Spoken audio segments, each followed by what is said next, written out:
The gunshot echoed through the dusty streets of Redemption Creek, Colorado, in 1873. But it wasn't the sound that caught Asher Sullivan's attention. It was the small figure huddled in the shadow of the general store, hands outstretched with nothing but desperation in his eyes. The tall cowboy reined his dappled gray stallion to a halt, squinting beneath the brim of his worn leather hat at the boy who couldn't have been more than 8 years old. "Please, mister," the child whispered, his voice nearly lost in the evening breeze. "Just a bit of bread. I ain't eaten since yesterday." Asher had ridden into town only to pick up supplies before heading back to his ranch 10 miles out. At 32, he'd spent most of his life alone, preferring the company of cattle and horses to people. The war between the states had taken what little family he had, and the past decade had hardened him into a man of few words and fewer attachments. But something in the boy's eyes, a familiar desperation he recognized from his own childhood, made him dismount. Dust swirled around his worn boots as he approached. "Where are your folks, boy?" Asher asked, crouching down to the child's level. "Don't got none, sir," the boy replied, eyes downcast. "Pa died in the mines last winter. Ma followed him to heaven 3 weeks past. Fever took her." Asher nodded, understanding the cruelty of frontier life all too well. "What's your name?" "Timothy, sir. Timothy Miller." The late afternoon sun cast long shadows across the boy's gaunt face, highlighting cheekbones too pronounced for a child his age. His clothes hung from his small frame like sacks, and his feet were wrapped in tattered cloth rather than proper shoes. Without another word, Asher stood and guided Timothy into the general store. The shopkeeper, Harold Jenkins, raised an eyebrow as they entered. "Need my usual supplies, Harold," Asher said, "and whatever food you've got ready to eat. The boy's hungry." As Timothy devoured a piece of bread and cheese, Asher gathered his supplies plus extras, a small set of clothes, shoes, and additional food. When he paid, he noticed a young woman watching from across the store, her eyes soft with something like approval. "Come on, Timothy," Asher said when they finished. "Let's go." "Where to, mister?" the boy asked, uncertainty in his voice. Asher hoisted the child onto his horse before mounting behind him.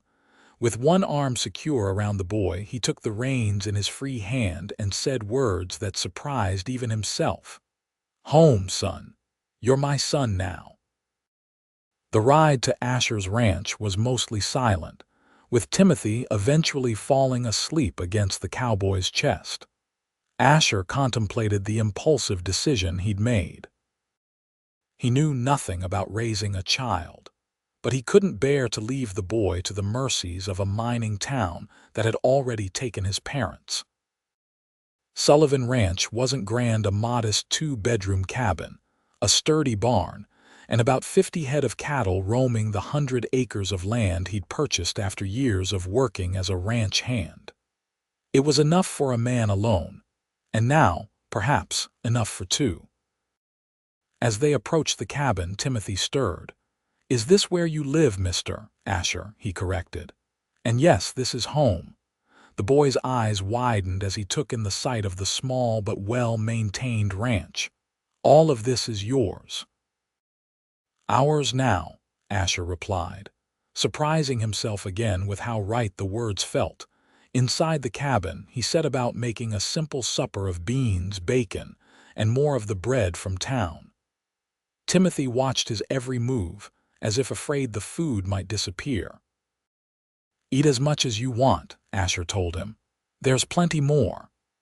After dinner, he showed Timothy to the spare bedroom. It was plain, just a bed with a quilt, a small chest of drawers, and a window overlooking the eastern pasture, but the boy looked at it like it was a palace. "This is for me?" Timothy asked in disbelief. Asher nodded. "Get some rest. Tomorrow will be a busy day." Later, sitting alone on his porch with a cup of coffee, Asher wondered if he'd lost his mind. He knew nothing about being a father. But as he thought back to his own childhood, orphaned at 12, and forced to make his own way, he knew he couldn't have left that boy in town. One day at a time, he muttered to himself, watching the stars emerge above the distant mountains. The following weeks established a routine. Asher taught Timothy basic ranch chores, feeding the chickens, collecting eggs, helping with the horses. The boy proved eager to learn and quick to catch on, desperate to earn his keep. Slowly, the haunted look in his eyes began to fade, replaced by cautious contentment. "You're doing good work," Asher told him one evening as they sat on the porch after supper. "Your pa would be proud." Timothy looked up, surprise evident on his face. "You think so?" "I know so," Asher replied, awkwardly patting the boy's shoulder. As summer progressed, their small family of 2 found its rhythm.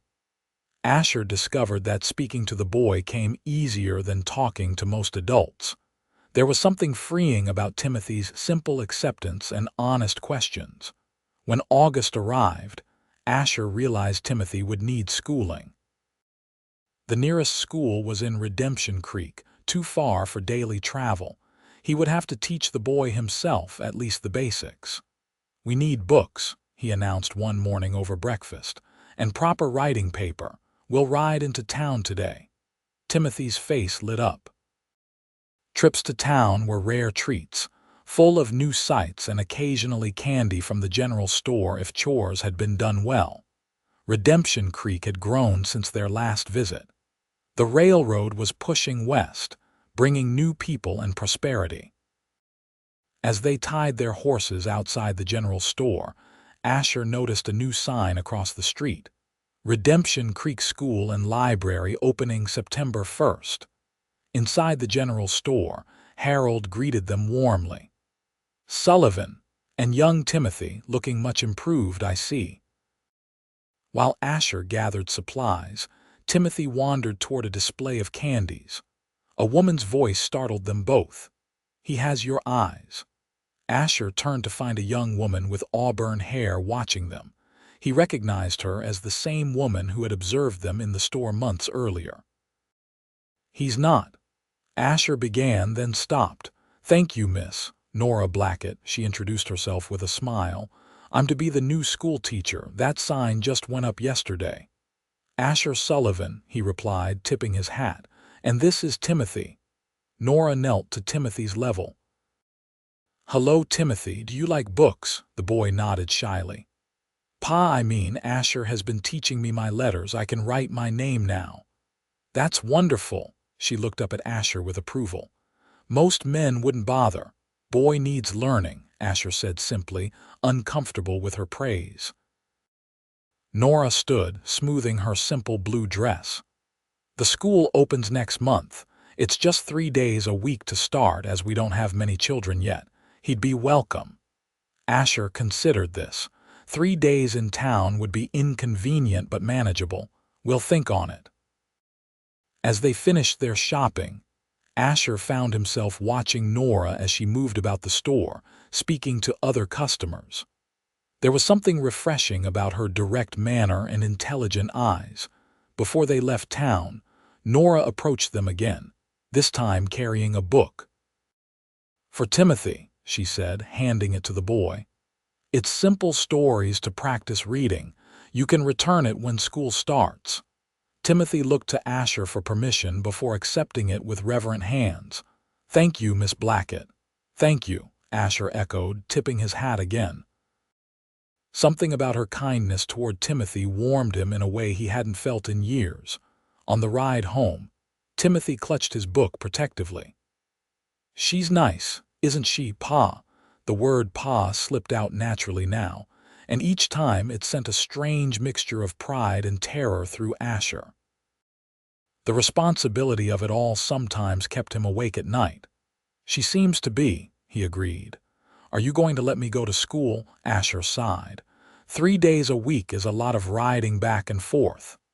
"I could stay in town those nights," Timothy suggested eagerly. "Like when the Johnsons' boys stay with their grandmother." "We'll see," Asher replied, non-committal. But over the next few weeks, he found himself thinking more and more about Nora Blackett. Her kind gesture toward Timothy had impressed him, and he couldn't deny she was pleasing to look at. It had been a long time since he'd given any thought to women or marriage, having resigned himself to bachelorhood years ago. When September arrived, Asher made his decision. They would ride into town early Monday morning, and he would arrange for Timothy to board with a respectable family on school nights. He told himself it was for the boy's education, but a small part of him acknowledged the appeal of having a reason to visit town more regularly. The first day of school found them outside the newly painted schoolhouse just before 8 o'clock. A dozen other children were already there, some looking as nervous as Timothy felt. Nora Blackett stood at the door, welcoming each child with a warm smile. When she saw Timothy, her face brightened. "Timothy Sullivan, I'm so glad you've come." Then, to Asher, "Mr. Sullivan, good morning." "Miss Blackett," he greeted, suddenly aware of his dusty clothes and unshaven face. "I've arranged for Timothy to stay with the widow Parker on school nights. She runs a clean boarding house." "A wise arrangement," Nora approved. "And will you be visiting him during the week?" "When I can," Asher replied, surprised by her interest. As he turned to leave, Nora touched his arm lightly. "There's to be a town social this Saturday evening. Many parents come. It would be good for Timothy to see you there." Before he could respond, she was called away by another child. Asher knelt beside Timothy, who looked both excited and terrified. "You'll do fine," he assured the boy. "Mind your manners and listen to Miss Blackett. I'll see you Saturday." Timothy nodded bravely. "I'll make you proud, Pa." The rest of the week passed slowly for Asher. The ranch seemed unusually quiet without Timothy's chatter and questions. By Saturday, he had convinced himself that attending the social was important for the boy's adjustment, despite his own discomfort with such gatherings. He arrived in town early, bathed at the barber's, and even submitted to a proper shave. Dressed in his cleanest shirt and only good coat, he felt foolishly self-conscious as he entered the town hall where the social was being held. Timothy spotted him immediately, running over with excitement. "Pa, Miss Blackett says I'm the best reader in class already.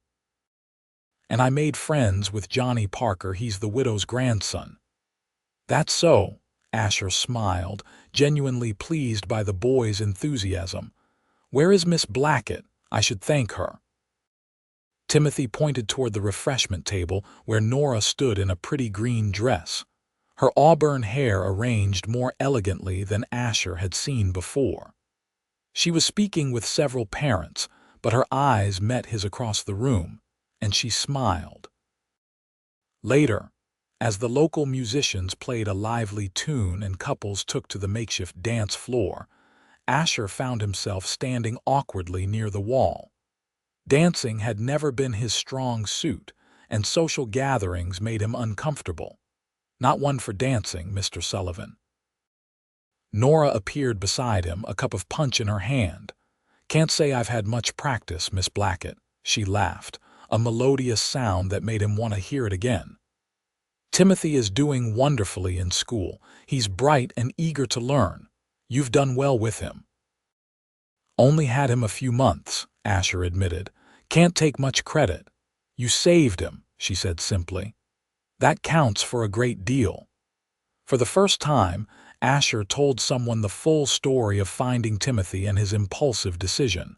Nora listened intently, her eyes warm with understanding. "Many men would have walked past," she said when he finished, "or dropped him at an orphanage." Asher shrugged uncomfortably. "Couldn't do that." "Which is precisely why you're the father he needs," Nora replied, her hand briefly touching his arm. The evening progressed, and Asher found himself relaxing in Nora's company. She was well educated, having taught in St. Louis before moving west after losing her parents to influenza.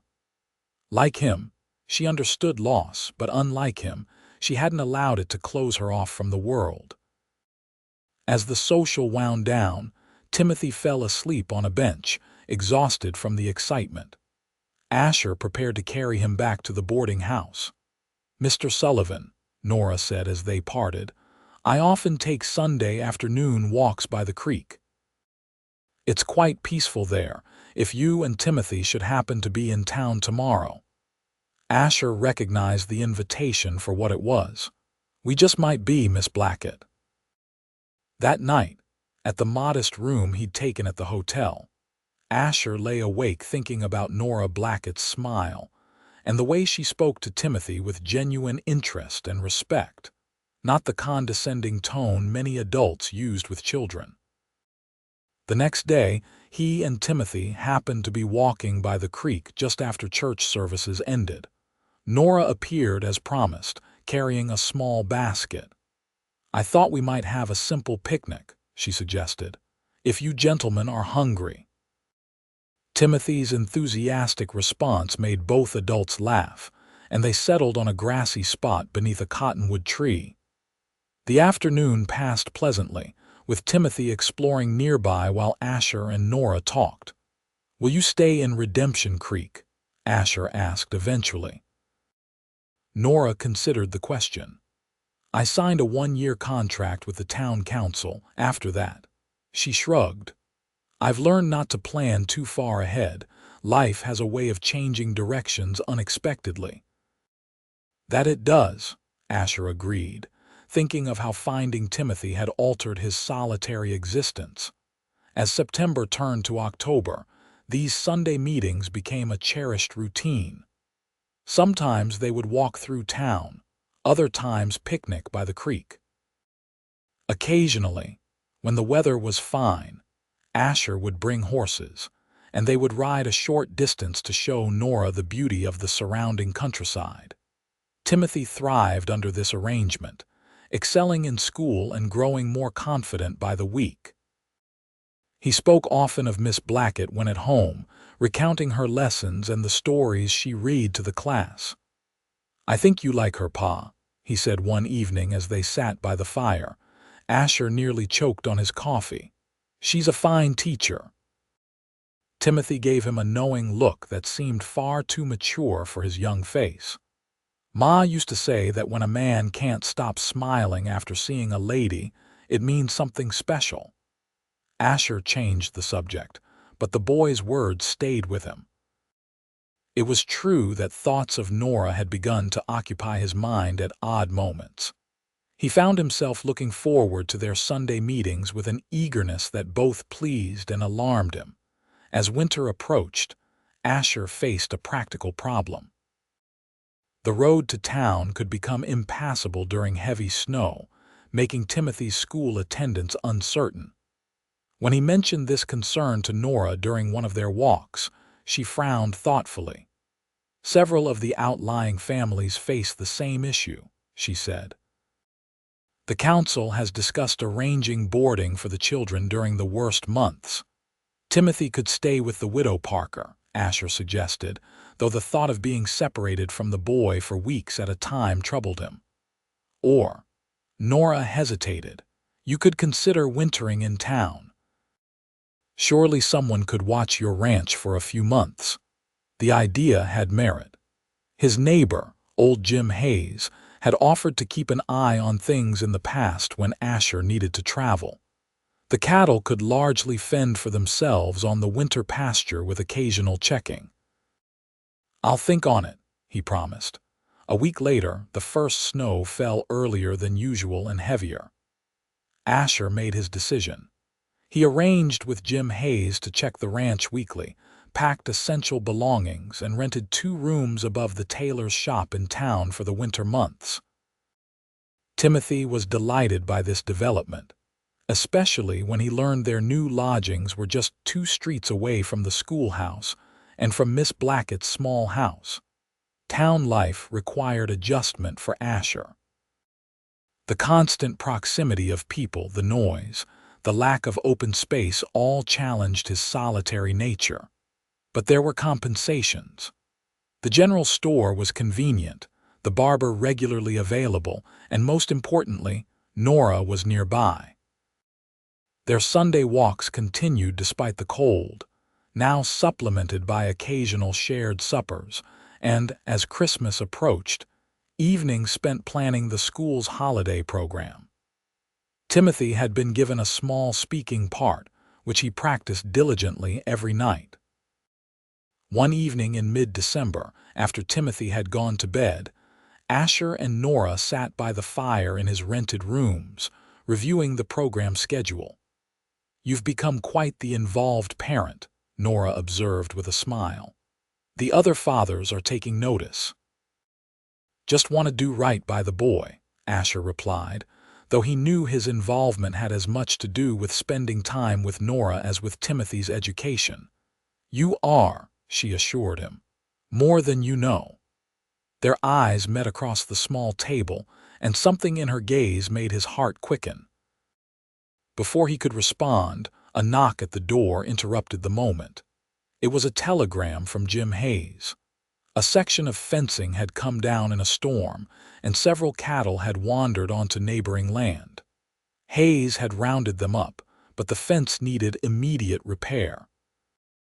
"I'll have to ride out tomorrow," Asher said with resignation.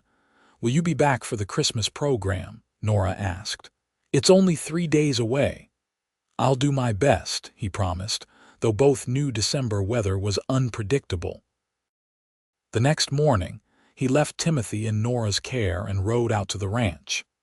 The damage was worse than reported. Not just one section of fence but 3 had collapsed, and repairing them took longer than anticipated. By the time he finished, snow was falling again, and the trail back to town would soon be treacherous. Asher pushed his horse harder than he liked, racing against the darkening sky and thickening snow. He'd made a promise to Timothy, and the thought of disappointing the boy was unacceptable. He reached town just as the Christmas program was ending, covered in snow and exhausted. Slipping into the back of the crowded hall, he saw Timothy on stage, reciting his lines perfectly.